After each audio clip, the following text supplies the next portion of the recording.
This is The Scoop for Friday. I'm Sean Canan with the WMNF News headlines. An appeals court asked the Florida Supreme Court yesterday to take up a potentially far-reaching issue about minors who seek to have abortions without notifying and getting consent from parents or guardians. The request came after a 3-judge panel of the 1st District Court of Appeal dismissed an appeal by a minor seeking a waiver from a parental notification and consent requirement in state law. That ruling last month appeared to be a first of its kind because the panel said it did not have legal jurisdiction to decide the case. Floridians could get to vote in November to add recreational marijuana use to the state constitution. Now, Florida lawmakers are moving to limit the amount of euphoria-inducing THC in pot products. Past legislative efforts to cap the amount of THC in smokable medical cannabis have failed to gain support in the Senate, but the Republican-controlled legislature is reconsidering the issue as the Florida Supreme Court weighs whether voters in November should be able to cast ballots on a proposed constitutional amendment that would authorize use of recreational marijuana for people 21 and older. A key Senate committee signed off on a proposal this week that would impose limits on THC in pot products.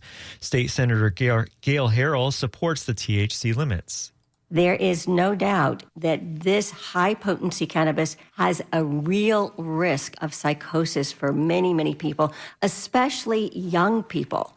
The state's medical marijuana operators and cannabis supporters oppose the caps. State Senator Tracy Davis also raised questions about whether the bill is even necessary. This feels like a preemption. I would say the best description is I think we're putting the cart before the horse and putting this in front of the ballot initiative that may or may not pass. A House committee passed a similar bill last week. If approved by the full legislature, the measure would go into effect only if voters approve the recreational marijuana ballot proposal.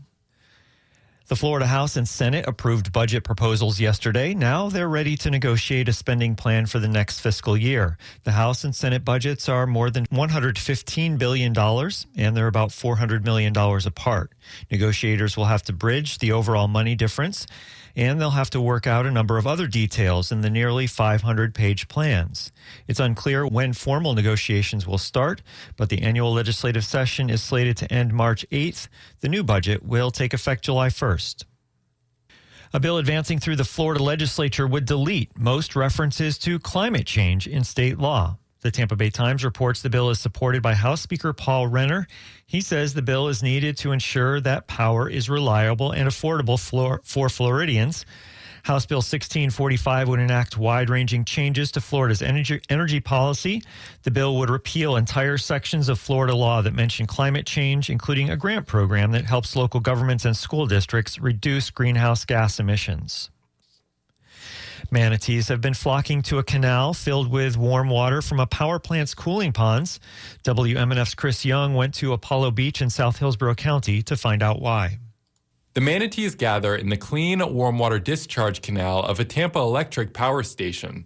Above the canal is the Manatee Viewing Center, where hundreds of visitors flock each day to see the mammals up close. Jamie Woodley is the operations administrator at the center. Every year, FWC, or Florida Wildlife Commission, does a flyover, and they count manatees in the canal. And this year, they flew over in January and counted like 1180. So 1,100 manatees is a lot of manatees in one spot, so it was really exciting to hear. And to me, that means the numbers might be rising. We're seeing a lot of babies, too. And as for the cause? A lot more cold weather back to back, so they have to seek out warm water. With water temperatures below 68, they can become cold stressed. So they have to seek water that's warmer than 68 degrees in order to survive. The viewing center is free and brought almost 500,000 visitors last year. Kimberly Berry was there on a group outing. The manatees, I saw about 10, and then there was a dolphin jumping around. So it's a fun day. Visitors can also enjoy a stingray tank and a nature trail at the center. For WMNF News, I'm Chris Young in Apollo Beach.